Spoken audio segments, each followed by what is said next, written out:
are here to talk about the tournament thanks to the Audi Q8, which Carlos and I had the pleasure of driving. Its performance and design gives it a really good commanding presence, which is very fitting given the basketball legends I'm sitting here with today.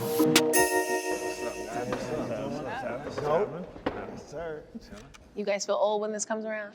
That's crazy. Here go the old jokes. I'm excited. Each year you get an opportunity to see something different. It's unpredictable. That's why I think it's the best time of the year for sports, because the kids truly determine who's going to be the champion. Tell me your favorite tournament performances that you've seen. I'm a little biased. I have to say it comes from Yukon country. You would say you go. Yeah. You know, just what Kimba did. He went on a run from the Big East tournament all the way to win the national championship. That's what the tournament's all about, because you see so many good teams, but ultimately those good teams has one or two good players on it that help them get to that time of the year. Which begs the question, what teams do you think, are designed, if there are any, Duke, to go all the way? No, I think Duke, I think we got a great chance. We got a great mixture of young talent, still coached by Coach K. But a team I've been watching a little bit more, Virginia and Tennessee. They got a couple upperclassmen. They play very well together. They've got the system down. And don't sleep on Gonzaga. Gonzaga looks very good too. tell me this too. What about coaching? Because you had Coach K, you had Jim Calhoun, I had Luke. Yeah, the great thing about coach is what we're talking about right now is experience, right? So these guys have seen so many different players, so many different teams, so many different guys come through in so many different situations. So when they see it now, like say 2019, this tournament, something will happen and they'll be able to adjust on the fly because he has so much experience to lean back on. Then he has a great coaching staff. And the other thing about Coach K is he's always innovative. He's always calling out to other coaches in the NBA and different coaches, even in football, like Belichick's a good friend of his, get different ideas on team concepts. And he implements it with the new group. And the great thing about it is he's able to get all these young kids to be on the same page after the same goal in a short period of time to win the title. Speaking of young kids, Zion Williamson, is he worth the hype? Is he gonna live up to the hype that we have with Zion right now? Yeah, we're gonna find out. I think Zion's special, man. I mean, we've seen some guys, me and JT were talking off air, Amari Stoudemire, Blake Griffin, Sean Kemp, back, Rain Era days, or back in the days. Those guys are very similar to what Zion's able to do. The difference is Zion's like 285. Yeah. He's built like a lineman in football, and he's still getting that big old body up there doing all that crazy stuff. So I think his ability is through the roof.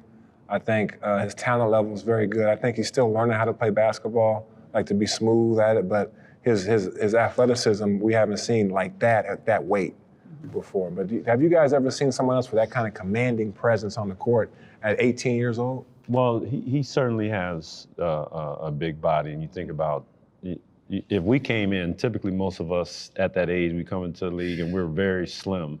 18 years old, I was 135. Yeah, I was 185. Yeah. And everybody's like, can your body hold up? Right. Yeah. So we know in the tournament, there's those defining moments of the tournament, so to speak. I think back at the tournament when I was coming up and Bryce Drew shot with a team Valparaiso. Yeah.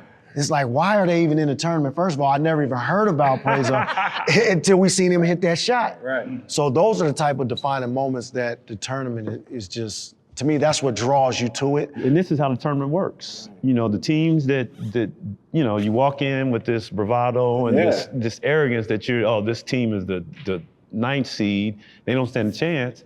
But remember, they just got the speech of their lifetime in the locker room. Yeah. That's so true. Yeah, and then the number 1 seed is over here like, guys, we're gonna have dinner tonight, and then we're gonna get ready for the next team the next day. Like, that's the mentality. Do we like upsets, okay? Or do we feel like it should be about the best team winning that? No, I like upsets. You like upsets? I like upsets. You know why? Because that's what makes the tournament so amazing. Because like Ray said, you may have a number 1 seed that everybody's saying, they're gonna be in the championship series. They're gonna have a chance to win the whole thing. And then all of a sudden, here comes a Baylor or a George Mason. A George Mason out of nowhere who got veterans and seniors and upperclassmen who play together, who are tough, who are experienced, and they knock off these young talent. And for me, it may bust up your bracket a little bit, but it makes the tournament so much more exciting because it's only one game. Ultimately, what you see is that it's evenly matched, because now with so many players that leave, You see a major college program with freshmen and sophomores leading at the helm, and then in a mid-major you see 4 seniors. Yeah, upper 5 class. seniors. So it just kind of evens out. Yeah, well, that 5 senior-laden team ultimately is a more experienced, more skilled basketball team. So it's not really an upset when you see it happen. It's a team that's, meant to be there. How do you guys feel about one and dones? Do you feel like that should be the system? Yeah, I mean, I think for me, I just think there's certain guys that can handle the one and done because, you got to be 19 years old going into the next level and you're an adult. You got to pay taxes. You got to find out what you're going to do with life after practice every day. As we all went through it, we were a little older, we were a little mature when we went through it, but when you're 19 years old, you go through practice for 3 hours, at 1 o'clock, you're done with your day. You got to go figure out what else you got to do, and it makes you grow up a little faster. Now, I'm not saying that every one and done can't handle that. I just think the majority of them need another year, next year, even to mature your body to be more physically ready. But there are some guys, like you look at some guys that have come to the next level that were totally prepared out of high school. Yeah. You think about LeBron or like a Kevin Garnett, or there's certain guys that can handle it. But the numbers, you think about the numbers, they're very small. Yeah. Who do y'all got in y'all brackets this year making noise, and who are the Cinderellas out there? I always put Michigan State in there. Izzo. I don't care who's on their team. Izzo finds a way. Izzo finds a way to compete and be there in the end. And so I always put Michigan State in there. Now, Cinderella, I couldn't tell you. I don't know when she's gonna show up to the dance. You know what I mean? I just don't. It's just, that's why she's Cinderella. Yeah, that's true. I can't pick her out. And I'm gonna go opposite of you. I'm gonna say Michigan. Oh, Michigan. tough. Why Michigan? Tough. They're good. Good team. They have a lot of, I think, future pros on the team. You don't really know until it's all said and done, but they run sets like a pro team. They run pick and rolls. They got shooters spacing on the perimeter. And it just seems like they know how to play the game and they know how to manage the game. But my Cinderella this year, I got to go with Murray State.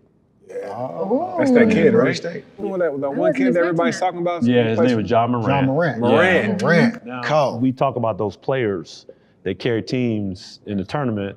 He's going to be one of those guys that's going to carry his team because the other team is going to see Murray State on the roster, and they're going to say, what time is dinner tonight? I'm ready, for the next team, and they're going to sleep on him. I think he's going to be a team. He's going to be a player and a team that's going to surprise. Yeah, some teams do have that one special player. Remember Wally Zerbiak? Oh, yeah. How he carried that team, man. Miami. Oh man, D-Wade, that was crazy. Marquette. D-Wade with Marquette. How serious you guys get with your brackets? When you're filling them Do you out? do the traditional brackets? Yeah, what do you do? Yeah, I do normal brackets, but I never won one though. I mean, I got close. I got like top 4 or 5, but I never won the whole thing. Yeah.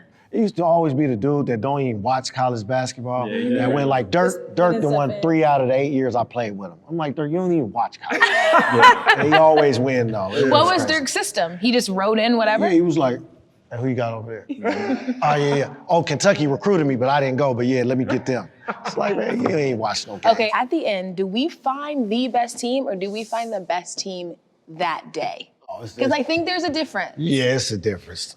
I think it's the best team that day. For sure. For sure, 100%. And even more so, the team that's playing well at that particular hottest team. Yeah, the hottest team for that stretch, right? Yeah. You can have periods throughout the season where you get hot and go 10-0, right? But in the tournament, it's 6 games. Can you get hot for 6? And I think that's kind of the theme we lived on. It's like we finished 5th in our conference, but we still got a tournament bid, and we're like, it's 1 game at a time. Yeah. Then we won again. Then we won again. Okay, let's get to the next weekend. And now it's 2 games left, and it's like, okay, let's beat this team. We get to the championship, anybody can win. Regardless of what school or where you came from.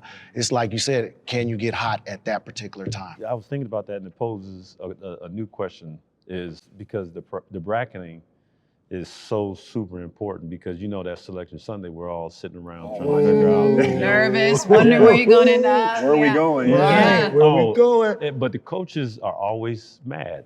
Doesn't it seem like every coach is always mad about something? Yeah. Our biggest mistakes was when we won a Big East championship, we used to always say, we're not going to celebrate, we're not going to cut the nets down, we're going to wait. And one of the you know, when I look back on it, I was like, wow, we didn't enjoy that moment. You know, enjoy that moment. You know, once you enjoy it, cut it down and then just let it be and then move on to next. You have some closure. We never had that closure. And you know, I never won while I was there. So it is something about now everybody on this chase for this individual trophy, regardless of where you come from, regardless of what part of the country you're in, everybody's gonna meet somewhere in the middle if you're good in this next month. And I think that's where America falls in love with basketball, you know, reinvigorates that love for it, because you're not privy to the Power 5 conference teams. Right. You get to see the stories because, you know, you see, I don't know what the school was. They had the nun that used to follow them around. Loyola Chicago. Yes, yeah, like those stories they're human stories, they're American stories, and people say to themselves like, wow, like, I love this woman or I love this team and look where they come from, and this is so, like, such an American story that I want to be a part of. This the underdog story. In America, we love the underdog. Brings those stories out, right? Because you wouldn't see Loyola Chicago. No. And we all fell in love with that story. I mean, we were almost rooting for them because of just the story. And you think that in America, we like to know that everybody has a shot. Yes. You know, either one at redemption or just at success. You know, just to be able to get to that top level. And the college basketball shows that one time we see Duke and we see Arizona and all these schools, and every year they're perennial, they're there. But now who else do we get to see and we get to root on? And most of us big school guys, we love to see those schools because what it does, it makes all of us honest. And that is ultimately what the tournament is all about, is everybody has opportunity.